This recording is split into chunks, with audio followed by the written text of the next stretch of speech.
আসসালামু আলাইকুম সবাইকে। তোমরা যারা এই মুহূর্তে আমাকে দেখছো এবং শুনছো, তোমাদের সকলের উপরে আল্লাহ তাআলার অশেষ রহমত বর্ষিত হোক। তোমরা যারা এসএসসি 2025 সালে পরীক্ষার্থী, আজকে আমি তোমাদের খুবই গুরুত্বপূর্ণ একটি বিষয় নিয়ে আলোচনা করব। সে বিষয়টা হলো তোমরা খুব সহজে এখন থেকে কিভাবে পড়াশোনা করলে তোমাদের যে কাঙ্ক্ষিত গোল্ডেন এ প্লাস অথবা তোমাদের যে কাঙ্ক্ষিত এ প্লাসটা খুব সহজে অর্জন করতে পারো, সেই ধাপগুলো দেখাবো, সেই দিক নির্দেশনাগুলো দিব।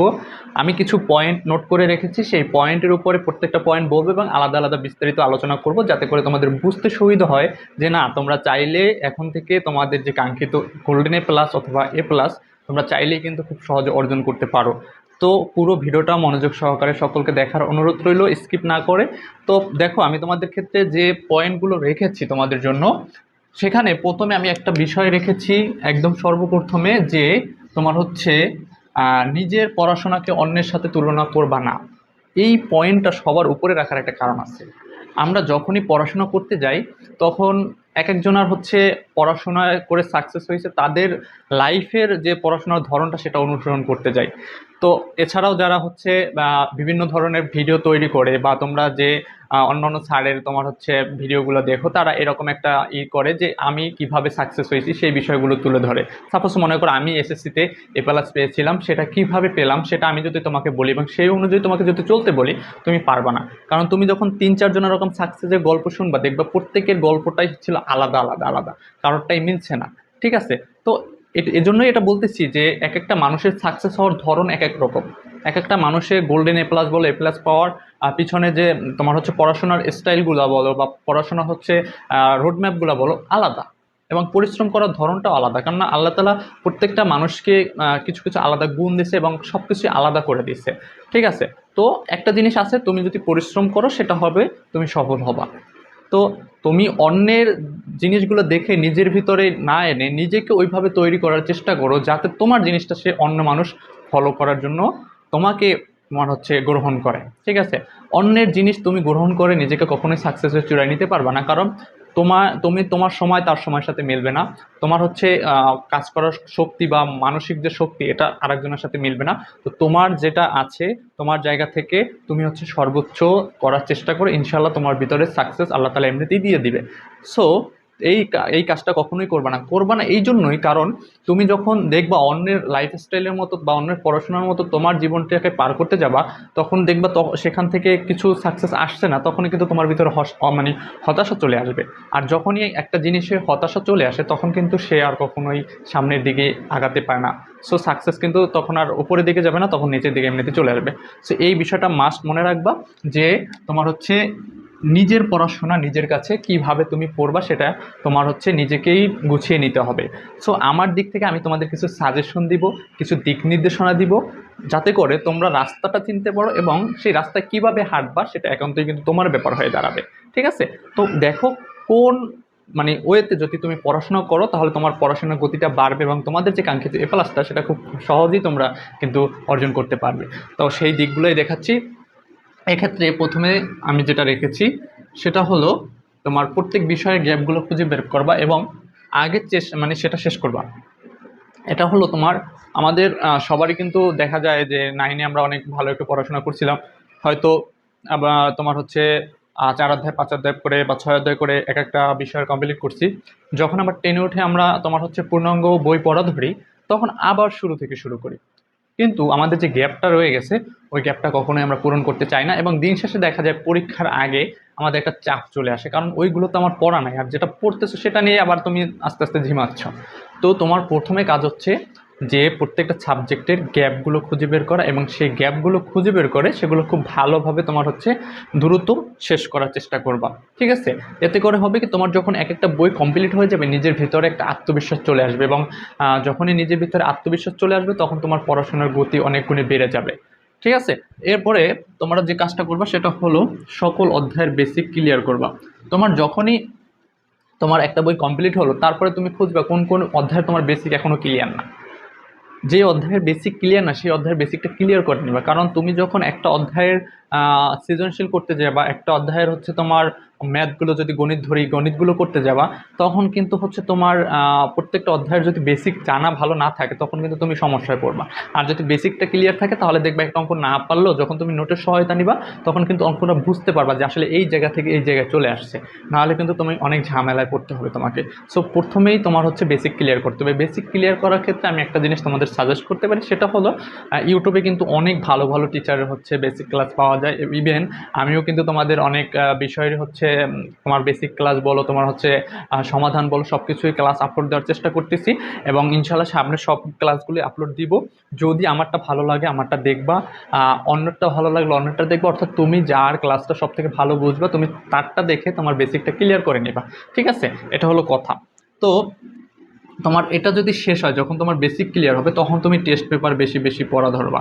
তোমরা করো কি, এখন থেকে টেস্ট পেপার পড়া শুরু করো না, এটা কিন্তু বড় একটা ভুল। তোমরা টেস্ট পেপার শুরু করো কখন, যখন টেস্ট পরীক্ষা শেষ হয় এবং তোমার হচ্ছে টেস্ট পরীক্ষা শেষ হওয়ার পর যখন টেস্ট পেপার বের হয় তখন তোমরা টেস্ট পেপার পড়া শুরু করো। আসলে অতগুলো বই, তারপরে সময় থাকে 1 মাসের মতো 1.5 মাসের মতো, ওই সময়ে কি তোমার শেষ করা সম্ভব? আমি মনে করি না আসলেই সম্ভব। বা 2 মাসই সময় পাও, 2 মাসে কি টেস্ট পেপার সব শেষ করা সম্ভব?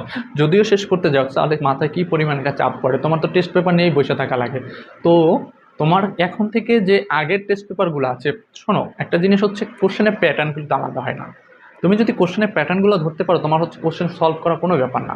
তো তোমাকে এখন থেকেই টেস্ট পেপার যে পুরোনোগুলো আছে সেগুলো তুমি কালেক্ট করে বা সংগ্রহ করে তোমার হচ্ছে এখন থেকে সলভ করার চেষ্টা করো এবং প্রত্যেকটা জিনিস বুঝে বুঝে করার চেষ্টা করো, প্রত্যেকটা জিনিস বুঝে বুঝে তোমার হচ্ছে লেখার চেষ্টা করো।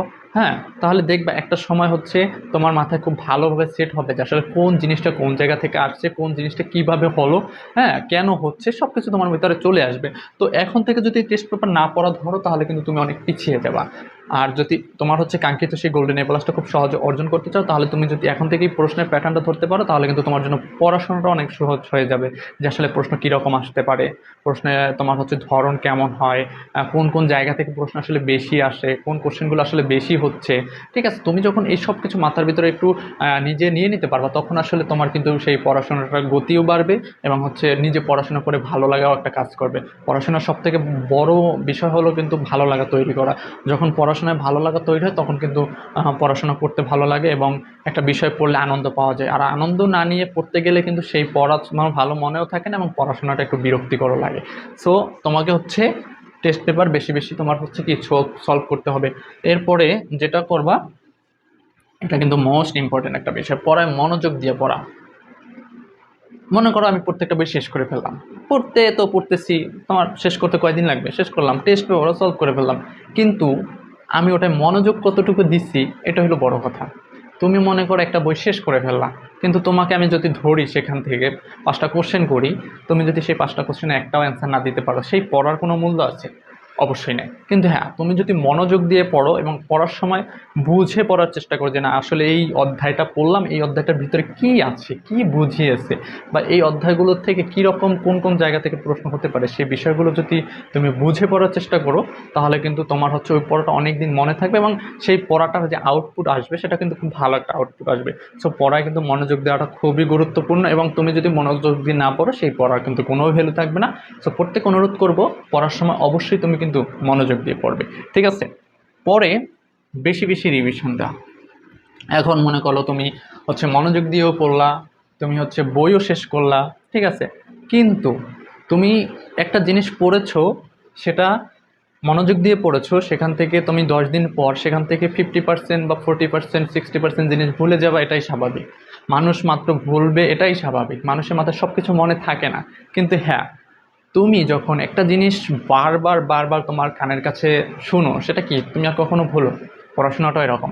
তুমি একটা জিনিস পড়লা, খুব মনোযোগ দিয়ে পড়লা, কিন্তু তুমি ওই পড়ার পর আর কখনোই বইটা ধরলা না, সেটা কিন্তু তোমার ওই পড়াশোনা কোনো কাজে দিবে না। যেমন আমি বলছিলাম যে তোমার যদি পড়ো তাইলে তোমার হচ্ছে কি বই দ্রুত শেষ করতে হবে, করলা, তারপর হচ্ছে মনোযোগ দিয়েও পড়লা, কিন্তু এইটার ফলাফল আবার ডিপেন্ড করবে তোমার হচ্ছে বারবার রিভিশন দেওয়ার উপরে। যখন তুমি বারবার রিভিশন দেবা, দেখবা তোমার পরীক্ষার হলে প্রশ্নটা দেখা মাত্রই তোমার হচ্ছে বলতে পারবা যে এই প্রশ্নটা ওইখান থেকে এসেছে, এটা তো আমি পারি, ঠিক আছে।